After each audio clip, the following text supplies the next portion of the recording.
தமிழ்நாடு ஆளுநரை நீக்க கோரிய வழக்கு இன்று உச்சநீதிமன்றத்தில் விசாரணைக்கு வருகிறது. தமிழக ஆளுநர் என் ரவி இந்த ஆண்டின் முதல் சட்டப்பேரவை கூட்டத்தொடரில் உரை நிகழ்த்தாமல் வெளியேறியது பெரும் சர்ச்சையை ஏற்படுத்தியது.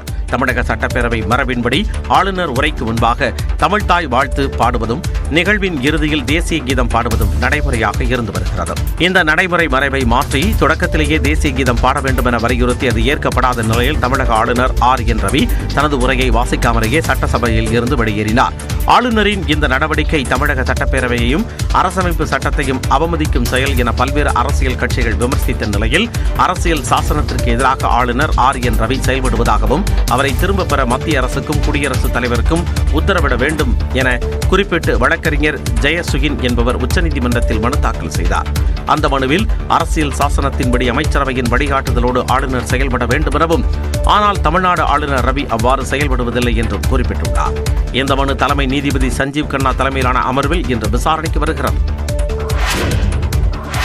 அண்ணா நினைவு தினத்தையொட்டி சென்னை கடற்கரை சாலையில் இன்று போக்குவரத்து மாற்றம் செய்யப்பட்டுள்ளது. திமுகவை தோற்றுவித்த அண்ணாவின் நினைவு தினத்தையொட்டி வாலாஜா அண்ணா சிலையில் இருந்து மெரினாவில் உள்ள அவரது நினைவிடம் வரை திமுக தலைவரும் முதலமைச்சருமான மு.க. ஸ்டாலின் மற்றும் அமைச்சர்கள் இன்று பேரணியாக செல்கின்றனர். இதன் காரணமாக போர் நினைவு சின்னத்தில் இருந்து நேப்பியர் பாலம் செல்லும் வாகனங்கள் கொடிமரச்சாலை வழியாக திருப்பிவிடப்படும். இதேபோல கலங்கரை விளக்கத்தில் இருந்து வரும் வாகனங்கள் காந்தி சிலை வரை அனுமதிக்கப்பட்டு பின்னர் ராதாகிருஷ்ணன் சாலை வழியாக திருப்பிவிடப்படும். மேலும் வெல் சாலை மற்றும் திருவல்லிக்கேணி சாலையில் இருந்து வரும் வாகனங்கள் உழைப்பாளர் சிலை நோக்கி அனுமதிக்கப்படாது என்றும் சென்னை காவல்துறை தெரிவித்துள்ளது. இதனால் இன்று காலை அண்ணா சாலை, வாலாஜா சாலை, காமராஜர் சாலையில் பயணிப்போர் தங்களது பயணங்களை முன்கூட்டியே திட்டமிட்டுக் கொள்ளுமாறு காவல்துறை வேண்டுகோள் விடுத்துள்ளது.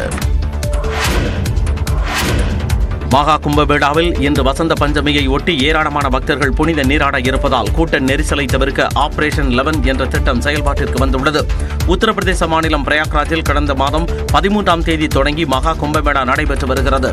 இதில் 3 ஆறுகள் இணையும் இடமாக கருதப்படும் திருவேரி சங்கமத்தில் கோடிக்கணக்கான பக்தர்கள் புனித நீராடி வருகின்றனர்.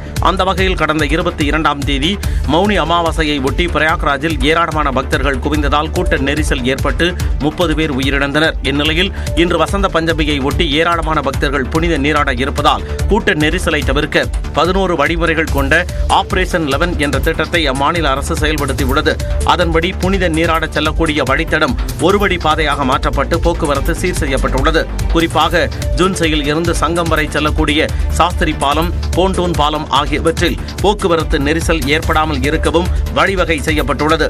மேலும் மூத்த IAS அதிகாரிகள் வழிகாட்டுதலில் மத்திய தொழில் பாதுகாப்பு படையினர் உட்பட ஏராளமான காவலர்கள் பாதுகாப்பு பணியில் ஈடுபடுத்தப்பட்டுள்ளனர். திரிவேணி சங்கமத்தில் இதுவரை 33 கோடியே 61 லட்சம் பேர் புனித நீராடி உள்ள நிலையில் நேற்று மட்டும் சுமார் 3.5 கோடி பேர் நீராடி இருப்பது குறிப்பிடத்தக்கது.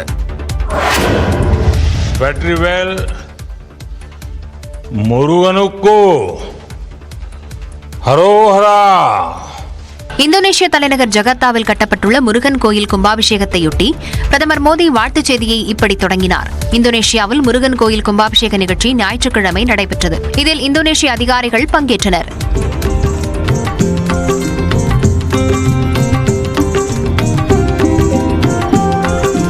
பின்னர் நடந்த கும்பாபிஷேக நிகழ்ச்சியில் ஏராளமான தமிழர்களும் இந்திய வம்சாவளியினரும் பங்கேற்று முருகனை வழிபட்டனர்.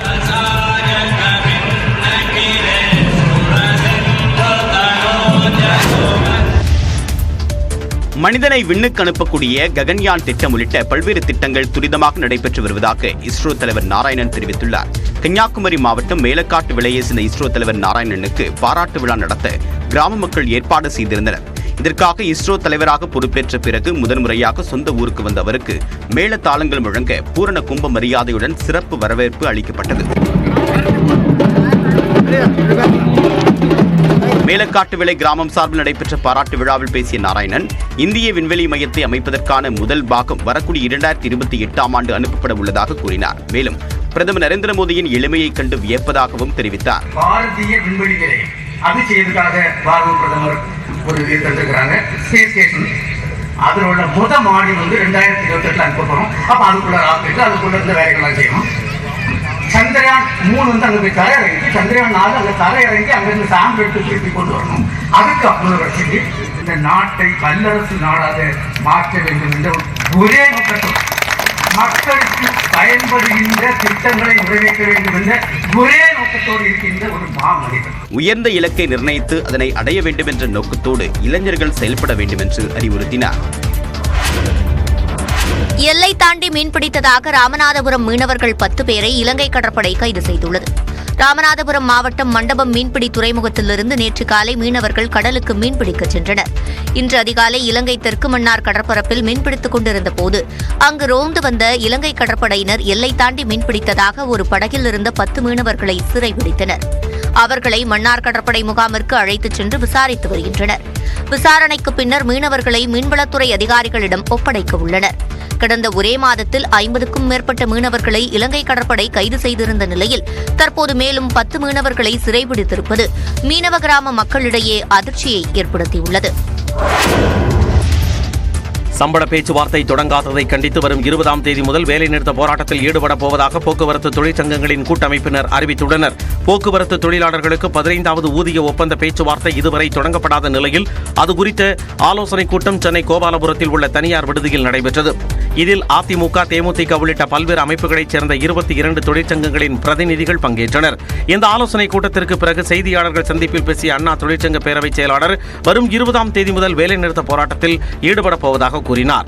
20ஆம் தேதியிலிருந்து எந்த நேரமும் எங்களுடைய கூட்டமைப்பில் இருக்க சங்கங்கள் அந்தந்த தலைவர்களுடைய அனுமதியும் பெற்று எங்களுடைய பொறுத்த வரைக்கும் அண்ணா தொழிற்சங்கமும் எங்களுடைய கழக பொதுச் செயலாளருடைய அனுமதியோடு அதாவது வலிமையான முறையில் இந்த முறை எடுக்கக்கூடிய போராட்டம் என்பது அத்தனை ஓட்டுநர் நடத்துனர்களுக்கு கிடைக்க வேண்டிய அத்தனை சலுகையும் கிடைக்கிற வரைக்கும் நாங்கள் அந்த வேலை நிறுத்தத்தில் கண்டிப்பாக இருப்போன்றதை தெரிவிச்சுக்கிறோம். கொடுப்பதற்கு போதுமான பணம் இருந்தும் மனம் இல்லாததால் தொழிலாளர்கள் வஞ்சிக்கப்படுவதாகவும் அவர் குற்றம் சாட்டினார். 2026 சட்டமன்ற தேர்தலுக்கான பரப்புரையை ராமநாதபுரத்திலிருந்து தொடங்கிவிட்டதாக துணை முதலமைச்சர் உதயநிதி ஸ்டாலின் தெரிவித்துள்ளார். ராமநாதபுரம் மாவட்டம் குஞ்சார் வலசையில் திமுக நிர்வாகியின் இல்ல திருமண விழாவில் துணை முதலமைச்சர் உதயநிதி ஸ்டாலின் கலந்து கொண்டு மணமக்களை வாழ்த்தினார். தொடர்ந்து நிகழ்ச்சியில் பேசிய அவர், மத்திய பட்ஜெட்டில் தமிழ்நாட்டின் பெயர் புறக்கணிக்கப்பட்டிருப்பதை போன்று தமிழ்நாட்டு மக்கள் பாஜக என்ற பெயரை தவிர்க்க வேண்டும் என்று கேட்டுக் கொண்டார். தமிழ்நாட்டிற்கு நிதியை தொடர்ந்து அவங்க ஒதுக்குவதில்லை. ஒவ்வொரு ஆண்டும் நம்ம என்ன கேட்கிறோமோ அதை கொடுக்கிறது கிடையாது. ஆனா இந்த முறை பாத்தீங்கன்னா தமிழ்நாடுங்கிற பெயரையே அந்த வார்த்தையே நிதி அறிக்கையில் தவிர்த்திருக்கிறாங்க. 2026ஆம் ஆண்டு சட்டமன்ற தேர்தலில் திமுக வெற்றி பெறும் என்றும் 2வது முறையாக மு.க. ஸ்டாலின் முதலமைச்சர் ஆவார் என்றும் உதயநிதி ஸ்டாலின் தெரிவித்தார். சென்ற நாடாளுமன்ற தேர்தல் இதே ராமநாதபுரத்தில் தான் என்னுடைய தேர்தல் பிரச்சாரத்தை அந்த நவாஸ்கனி அவர்களுக்கு வாக்கு கேட்டு நான் துவங்கினேன். 40க்கு 40 வெற்றி பெற்றோம். அதே போல இன்றைக்கு இந்த தேர்தல் பிரச்சாரத்தை சட்டமன்றத்துக்கான தேர்தல் பிரச்சாரத்தை இதே ராமநாதபுரம் மாவட்டத்தில் இன்று நான் துவங்கி இருக்கின்றேன் என்று நீங்கள் நினைத்து கொள்ளலாம். தகுதியுள்ள மகளிர் அனைவருக்கும் அடுத்த 3 மாதங்களில் மகளிர் உரிமைத் தொகை வழங்கப்படும் என்று உதயநிதி உறுதியளித்தார். ஈரோடு கிழக்கு தொகுதி இடைத்தேர்தலுக்கான பரப்புரை இன்றுடன் ஓய்கிறது. EVKS இளங்கோவன் மறைவை அடுத்து ஈரோடு கிழக்கு தொகுதியில் நாளை மறுநாள் தேர்தல் நடைபெறவுள்ளது. இதில் திமுக சார்பில் சந்திரகுமார், நாம் தமிழர் கட்சி சார்பில் சீதாலட்சுமி உள்ளிட்ட 46 வேட்பாளர்கள் களத்தில் உள்ளனர். இடைத்தேர்தலுக்கான பரப்புரை இன்று மாலையுடன் ஓய்கிறது. இதனிடையே இன்று முதல் வாக்குப்பதிவு தினமான புதன்கிழமை வரை 3 நாட்களுக்கு டாஸ்மாக் மதுக்கடைகள் மூடப்படும் என தெரிவிக்கப்பட்டுள்ளது.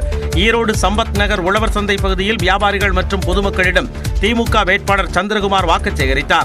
அரசின் சாதனைகள் அடங்கிய துண்டறிக்கைகளை வழங்கி அவர் ஆதரவு திரட்டினார். பெரியார் நகரில் நடந்த கூட்டத்தில் நாம் தமிழர் கட்சி வேட்பாளரை ஆதரித்து சீமான் பரப்புரையில் ஈடுபட்டார். இந்நிலையில் மாநகராட்சி அலுவலகம் முன்பு ஆர்ப்பாட்டம் நடத்திய மே 17 இயக்கத்தினர் வன்முறையை தூண்டும் வகையில் பேசி வரும் சீமானை தொகுதியை விட்டு வெளியேற்ற வேண்டும் என வலியுறுத்தினர். 2026 சட்டமன்ற தேர்தல் வெற்றிக்கு முன்னோட்டமாக ஈரோடு கிழக்கு தொகுதி இடைத்தேர்தலில் வெல்ல வேண்டும் என்று முதலமைச்சர் மு.க. ஸ்டாலின் தெரிவித்துள்ளார்.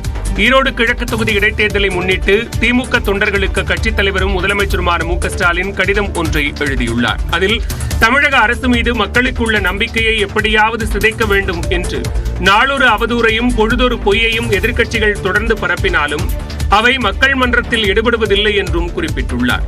பொழுது சாய்வதற்குள் எதிர்க்கட்சிகளின் பொய்களும் அவதூறுகளும் பொடிப்பொடியாகி விடுவதாகவும் விமர்சித்துள்ளார். திமுக வேட்பாளரை எதிர்க்க முடியாமலும் பொதுமக்களை சந்திக்கும் வலிமை இல்லாமலும் அதிமுக, பாஜக ஆகிய கட்சிகள் வழக்கம் போல அவதூறான குற்றச்சாட்டுக்களை சொல்லி ஈரோடு கிழக்கு தொகுதி இடைத்தேர்தலை புறக்கணித்திருப்பதாக கூறியுள்ள முதலமைச்சர், திமுகவை நேரடியாக எதிர்க்கும் துணிவின்றி சில உதிரிகளை தூண்டிவிட்டு மறைமுக யுத்தம் நடத்தி பார்ப்பதாகவும் கடுமையாக சாடியுள்ளார். ஈரோடு கிழக்கு தொகுதி வாக்காளர்கள் மீதும் அங்கே தேர்தல் பணியாற்றும் திமுக நிர்வாகிகள் மீதும் வைத்திருக்கும் நம்பிக்கையின் காரணமாக தான் நேரில் வந்து வாக்கு சேகரித்ததாக கருதி திமுக வேட்பாளர் சந்திரகுமாருக்கு பெருவாரியான வாக்குகளை அளித்து மகத்தான வெற்றியை அளிக்குமாறு கேட்டுக் கொள்வதாகவும் முதலமைச்சர் தெரிவித்துள்ளார்.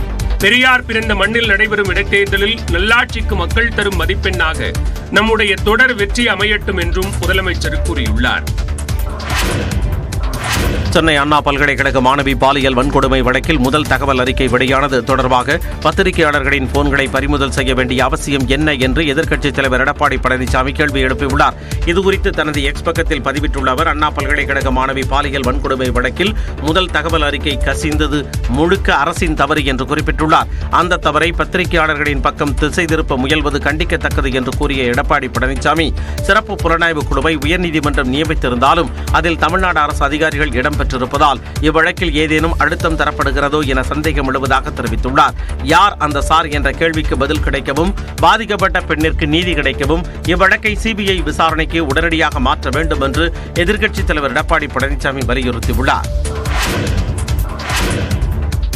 1200 பெண்கள் தங்கும் வகையில் தமிழ்நாட்டில் மேலும் 6 இடங்களில் தோழி விடுதிகள் தொடங்கப்படும் என தமிழ்நாடு அரசு தெரிவித்துள்ளது. சொந்த ஊர்களிலிருந்து வெளியேறி வெளியிடங்களில் தங்கி வேலை செய்யும் பெண்களுக்கு பாதுகாப்பான தங்கும் வசதியை அளிக்கும் வகையில் தமிழ்நாடு அரசு சார்பில் தோழி என்ற பெயரில் விடுதிகள் செயல்பட்டு வருகின்றன. குறைந்த கட்டணம் வசூலிக்கப்படும் இந்த தோழி விடுதிகள் மேலும் 6 இடங்களில் தொடங்கப்படும் என தமிழ்நாடு அரசு தெரிவித்துள்ளது. சென்னையில் 950 பேர் தங்கும் வகையில் 2 இடங்களிலும், ராமநாதபுரம், திண்டுக்கல், கோவை, கிருஷ்ணகிரி மாவட்டங்களில் தலா ஓர் விடுதியும் அமைக்கப்படும் என்று தெரிவிக்கப்பட்டுள்ளது.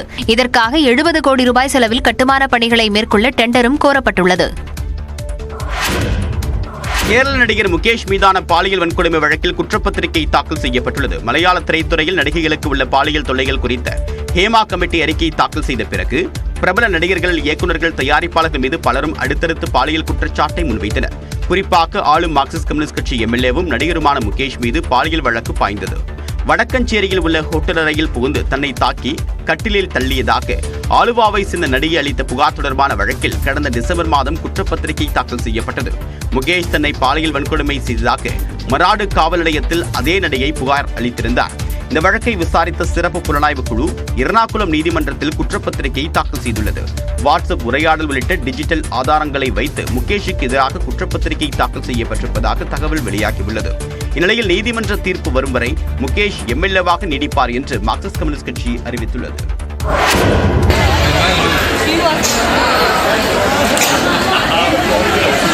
சுனாமி பேரலையின் போது தாம் மீட்டெடுத்த குழந்தையின் திருமண நிகழ்ச்சியில் IAS அதிகாரி ராதாகிருஷ்ணன் பங்கேற்றார்.